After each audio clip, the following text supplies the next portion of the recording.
Hi everybody, welcome to Mainstream Practice Digest. I want to take just a moment to talk to you here. My name is Christian. I'm the creator of this program and all the training material that I'll be sharing with you.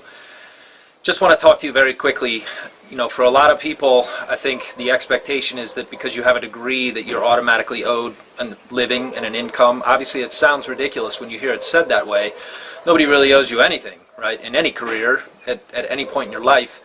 So it's important that you don't think about your career that way, especially if you're just finishing up, getting out of school, starting out in practice, or you've just recently in the last several years started out in practice. It's a pretty valuable lesson to learn that getting a degree and getting certified and licensed and all the rest really just gets you to the starting line. Okay, the business of running a practice starts after that, and that means you need to understand what the market dynamic of running a practice is, how to reach people. Really what I want to talk to you about today is a skill that I don't think is taught in any school. If it is being taught at all, it's not being taught very well. I'd be surprised, although I'd be the first to eat my words if that's not true. But I've never really heard of or come across anybody who's taken a very serious look at the importance of the skill of presenting about what you do.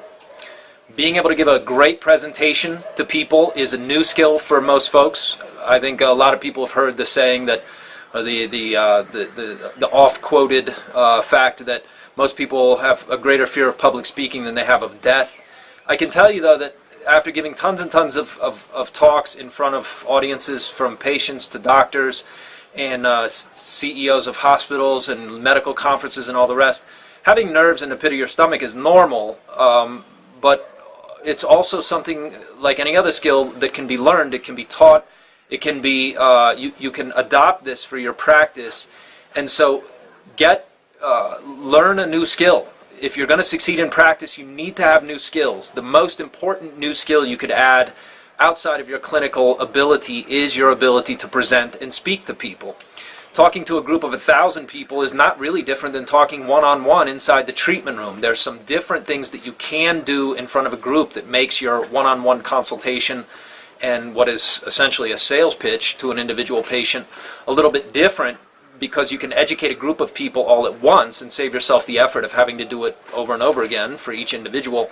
This is the value of giving a seminar, and especially in the modern era where you can multiply your efforts through this kind of medium, doing a video and posting it to the internet, sharing it online, giving some kind of venue to your own training and the things that you want to share with patients who desperately need your help, right? In most cases, people finding out about Chinese medicine and acupuncture for the very first time when they come to us. What have you done to educate them? The education of your prospects does a lot for your career. Obviously, it does put you at a certain advantage in terms of your perceived authority status. If I can do a great seminar in front of people, they're much more likely to give me money because the guy at the front of the room is presumed to be an expert, presumed to be an authority. But that by itself is going to help your career and help you actually make good money in this business of practicing and offering Chinese medicine and acupuncture to people. This is just one of the many points that I have to make. So get clear on what your value is to the marketplace, and then really think hard what's going to distinguish you from other people. The ability to speak, to present, to communicate effectively is probably the most valuable thing you could add for any of the new skills that I'll be sharing with you. I'm going to come back to this over and over again, and I'm going to give you real structure and real tips and my help, my training programs to help you really get clear on the content of your presentation. The structure and the format in which you do this, the order in which you share things, and then, of course, the psychology and the actual words and phraseology behind how you're going to create a successful presentation. I just have a ton of stuff to share with you on this topic. It's something that's really made my career very successful, and I hope I can do the same for you. So look out for all the free stuff coming your way in the Mainstream Practice Digest. Right here on Tuesdays, I'll have an article for you to read on East-West integration in medicine. Worthwhile topic to really know something about if you're practicing in Western cultural kind of country like North American country, or Europe, or Australia, New Zealand, etc. It's the same also all the way throughout Central and South America, where I am right now. And really learn about this, really add this, really take seriously your ability to do a great presentation, because it really can change your career very, very quickly. A lot of people get excited about doing a free health fair.